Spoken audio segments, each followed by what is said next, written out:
I'm Greg Shapiro, and let's queer up the USA View. Ex-New York Times editor alleges militant anti-trans culture at the paper. A former New York Times editor is accusing the paper's top leadership of shutting down internal criticism and taking a militant stance on trans issues. Trans journalist and campaigner Billie Jean Sweeney told Trans News Network that senior staff at the 175-year-old publication blocked dissent over its reporting on trans people in the lead-up to the 2024 U.S. election. Sweeney said the Times used to allow staff to raise questions and criticisms about senior staff decisions through employee resource groups, but later the paper shut the groups down. Billie mentioned, quote, "One of the things that happened was the New York Times chairman, A.G. Sulzberger, kind of came around and gave a stump speech to every part of the paper, including the international desk. He talked for 40 minutes about how we were going to cover the election fairly and that sort of thing," end quote.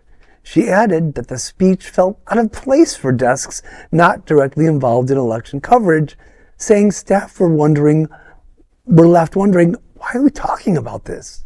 Around the same time, New York Times Chairman A.G. Sulzberger said at a Reuters Foundation event in March 2024 that the Times had protected young people through its coverage of trans youth.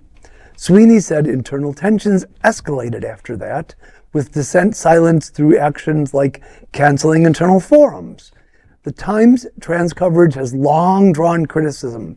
In 2023, more than 100 LGBTQ plus organizations signed an open letter accusing the paper of publishing biased and inaccurate reporting that endangered trans people. That letter called for an end to anti-trans stories and demanded the hiring of at least 4 full-time trans journalists. Sweeney says that it still hasn't happened. Quote, "They still don't have any trans journalists covering trans news in the newsroom," end quote.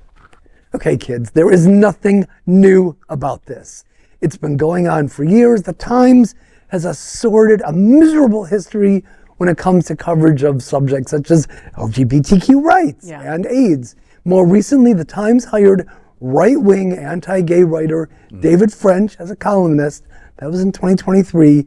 And they continue to allow that twisted, self-loathing, bitchy homosexual, not gay, homosexual, Andrew Sullivan to spew his anti-trans bullshit. So I don't see a change coming at all anytime soon. Yeah, I kind of wasn't too surprised over this story either, right? It being the New York Times and just what I've seen, in the last couple decades, to be completely honest, right? I mean, they don't cover black folks accordingly. They don't cover the immigration, issues that we're going through, accordingly, But I mean, from our seat, from all of our seats, you cannot cover trans lives accurately while sidelining trans journalists. You just can't. Right. You know what I mean? You just can't. No one is going to give that full picture, voice. that full story, and that full voice unless they're living that experience, So I'm kind of not shocked over this, and who's going to hold them accountable? They should have hired 4 trans writers by now, and they still haven't. They're not going to. That's my point. They'll just I feel like it's just feeding a little bit more time. They're putting a Band-Aid on it by saying something that they're going to make as a point of action, but it's not actually going to happen. It's a shame because they did all of this wonderful work, and